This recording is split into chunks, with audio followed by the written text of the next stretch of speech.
మా శ్రమకు తగినటువంటి ఫలితాన్ని ఇస్తే ఇంకా ఆనందంగా ఉంటుందని మనం శ్రీనివాస్ రెడ్డి గారికి తెలియజేయడం జరుగుతుంది అన్నట్టు. ఈవెన్ అప్పుడు మాకు తెలుగులో ఎక్కువ లేవు, ఈవెన్ గవర్నమెంట్లో ఉన్నటువంటి టీచర్లతో పాటు మాకు తెలుగు లేవు. ఎక్కువ మినిమం 15 ఇస్తారు, అంతే వాడుకోవాలి. ఇంట్లో పిల్లలకి ఏమో హెల్త్ ప్రాబ్లం అయినా కూడా న్యూలు ఎక్కువ, లేకంటే లాస్ ఆఫ్ పేమెంట్ చేసుకోవాలి. ఇది అక్కడి నుంచి ఆర్డర్. మరి ఇక్కడ మా యాక్చువల్ మాకు చాలా సపోర్ట్ చేస్తారు. ఏ విధంగా మనమందరం ఒక ఫ్యామిలీ కాబట్టి అర్థం చేసుకొని నడుచుకుంటారు. కానీ బయట తెలియదు గవర్నమెంట్కి ఎలా చేస్తున్నారు. ఆడపిల్లలు హాస్టల్లో నుండి బ్యాక్వర్డ్ని ఈరోజు ఐఐటీలో కూడా మా స్కూల్ నుంచి పోతారు. ఈవెన్ డాక్టర్లో అవుతారు. ఇంకా మంచి మంచి ర్యాంకులు 10 జీబీలు తీసుకొస్తారు. ఆ ర్యాంకులకు ఎప్పుడైనా ఒక గవర్నమెంట్ నుంచి వచ్చిన వాళ్ళు కూడా ఒకరోజు వచ్చి అప్రిషియేట్ చేయరు. మీరు ఇంత హార్డ్ వర్క్ చేపిస్తారు, పిల్లలకి ఇంత ర్యాంకులు వస్తున్నాయి అని చెప్పారు. అదేవిధంగా మీకు ఇంత జీతాలు ఇస్తాము, మీరు ఎంత హార్డ్ వర్క్ చేస్తారు కదా అన్న ఒక్కరోజు కూడా మెచ్చుకోరు.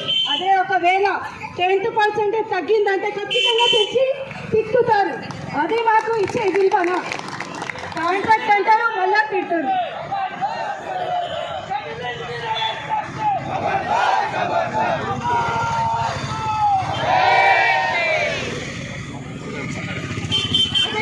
ఈరోజు మాతో పాటు మాకంటే సీనియర్స్ వాళ్ళు కూడా ఉండరు. వాళ్ళు చాలా రోజుల నుంచి చేస్తున్నారు. ఇప్పుడు వాళ్ళు ఇంకొన్ని రోజులుగా 5 years అయితే వాళ్ళు కూడా తీసేస్తారు.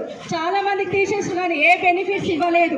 వాళ్ళకు కూడా బెనిఫిట్స్ ఇవ్వాలి. ఇప్పుడు నెక్స్ట్ రాబోయే ఒక 5 yearsలో వాళ్ళు కూడా రిటైర్మెంట్ ఏజ్లో వచ్చినాయని వాళ్ళు కూడా తీసేస్తే, వాళ్ళకు ₹1 లేకుండా తీసేస్తే వాళ్ళు చేసినటువంటి సేవలకు ఎలాంటి గుర్తింపు కానీ వాళ్ళ లోపల ఎలాంటి హ్యాపీనెస్ కానీ ఉండదు.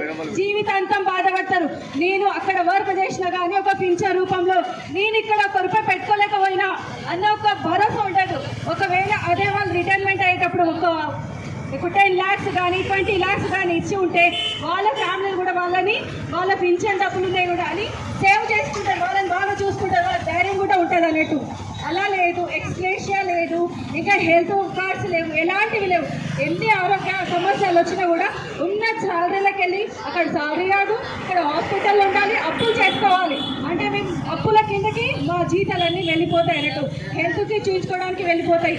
అంటే మేము చేసే మానసిక వేదన వల్ల కొందరికి అనుకోకుండా మొదలైన షుగర్లు బీపీలు వచ్చేస్తున్నాయి అన్నట్టు. ఈ ప్రెషర్ ఎక్కువ, మాకు ప్రెషర్స్ ఎక్కువైతుంది, ప్రెషర్స్ ఎక్కువ హై అథారిటీ నుంచి అన్నట్టు. ఇవన్నీ మాకు ఉండకుండా మహిళలకు ఎన్ని ఇల్లు చూసుకోవాలి, ఆ ఫ్యామిలీని చూసుకోవాలి, స్కూల్ని చూసుకోవాలి, ఎన్ని బాధ్యతలు ఉంటాయి. ఒక ఆడపిల్లలకి ఇచ్చేటటువంటి కానుక కాదు రెగ్యులరైజేషన్ అనేది. ఒక కానుక రూపంలో ఏదో ఒక పండుగ రూపంలో మాకు రెగ్యులరైజ్ చేస్తే కూడా మేము కూడా ఆడపిల్లలుగా సంతోషపడుతుంది. అదేవిధంగా